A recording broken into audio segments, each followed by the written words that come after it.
সাল্লাল্লাহু আলাইহি ওয়াসাল্লাম একদিন দুনিয়াতে থাকবো না, আমি রাসূলুল্লাহ দুনিয়া থেকে পর্দা নিয়ে চলে যাব।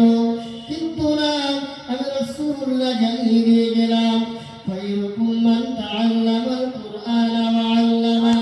আমি রাসূলুল্লাহ তোমাদেরকে বলে দিলাম, আমি রাসূলুল্লাহ যখন তোমাদের মাঝে থাকবো না, আমি রাসূলুল্লাহ সাল্লাল্লাহু আলাইহি ওয়াসাল্লামের উপরে নাযিল হওয়া কোরআনুল কারীমটাকে যারা মুখস্থ করবে, এই কোরআনুল কারীমটাকে যারা পড়বে, এই কোরআনুল কারীমটা যারা পড়াবে, আমি রাসূলুল্লাহ জানিয়ে দিলাম তারা হলো সর্বোত্তম ব্যক্তি। জোরে বলি সুবহানাল্লাহ।